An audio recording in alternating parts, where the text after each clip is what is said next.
Everyone, welcome back to my channel. Hope all of you are doing good. Now, pretty good news came by today that the Nokia G60 5G will be officially available for the Indian market, and you can pre-order this device probably later today or tomorrow. Now, what is interesting is that this offering is going to be in the higher variant, 6GB of RAM and 128GB storage, same as mine, which is from Taiwan. Now, there's a burning question whether or not the Nokia X30 5G will be available for the Indian markets as well.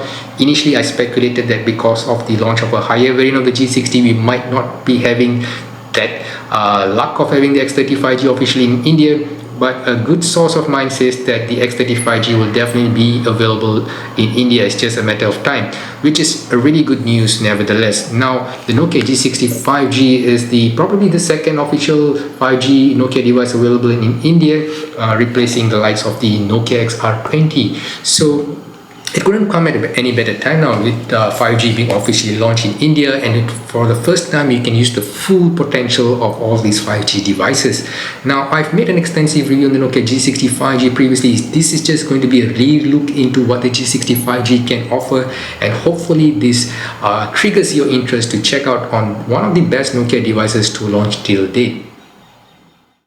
So this is the Nokia G60 5G. Now, what separates the Nokia G60 5G compared to devices like the X20 and XR20 is that this device is made with more recycled material into it. Not only you are purchasing the latest and greatest device by HMD Global, you also purchase a device which is environmentally friendly. Now, despite being made of recycled material, this device actually feels much better in hand compared to devices like the X20. The X20 is definitely much bigger, wider, and made of plastic as well, but it really feels hollow. It doesn't feel as solid as the G60 here. Now, the XR20 is definitely a very tough tank-like device, but this is really bulky compared to the G60 here. Now, the G60 is really dense, really has a very good weight distribution to it, really has a very good tactile feedback. It comes in two colors, the black and the white one. The black one has the starry effect. Some might like it, some might not, but that's personal preference. Now, despite being built using recycled material,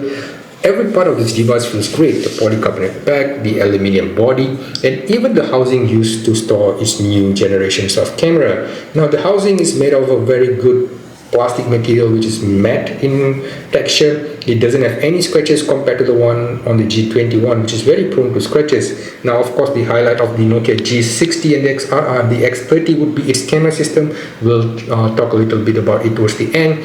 Now, on the back, you can see a primary 50 megapixel sensor, a 5 megapixel ultra wide, and a 2 megapixel sensor. Now, I hope you can make this word here, 50 megapixel AI camera. Now, for the first time, we are seeing a really heavy AI implementation in both the G60 and the X30, and I have to say that they do work flawlessly. Now, on the front, you've got this beautiful, gorgeous display. This is not an AMOLED display. This is not a pure display device, but if you were to check on my previous video, you will see how beautiful the display is.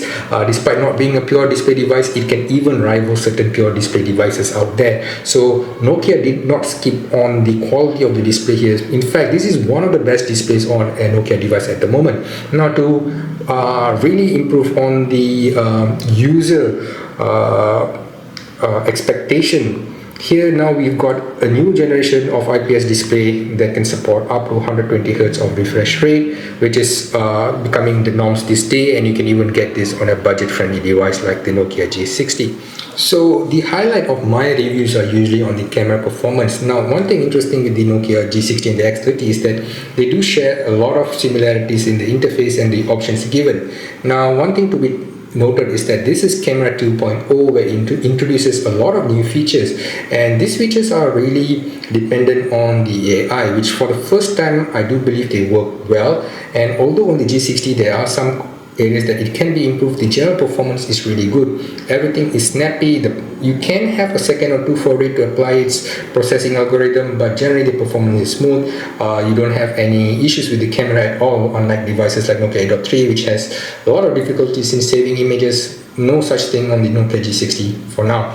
So if you were to see the options here now, you can shoot with the primary camera, you can shoot with the ultra wide camera, and What is interesting with this is that the ultra-wide capture has a new fusion technology which combines the output from both the 50 megapixel and the 5 megapixel to give you a very rich 5 megapixel capture. So I'll share you some samples with the taken with the X20 and the G60. Let's see if it makes any differences there. Now, one thing to be noted is that they can all capture in 50 megapixel. So if you were to go to the primary 1x here, now you've got the option to capture in 50 megapixel if you intend to do so, but generally I would probably just capture it at the pixel bin resolution. Now video is limited to 1080p 60 frames per second, which is the maximum you can get.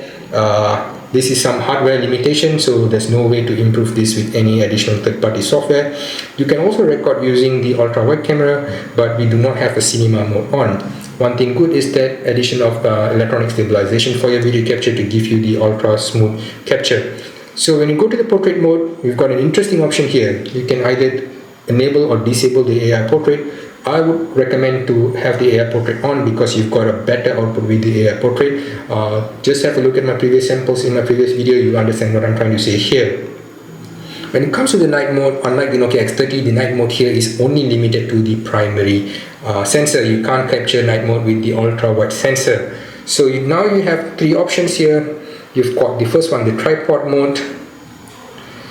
The second option is the dark vision, and the third option is the standard night mode. Now the dark vision is something I hope that HMD Global will improve on for the G60 because it feels to be slightly inferior compared to the output from the standard night mode, unlike the X30. So I do hope that the dark vision can be improved to give a much better, richer, more detailed image compared to the current one, which is slightly more noisier, has issues and trouble containing blowouts of highlight subjects.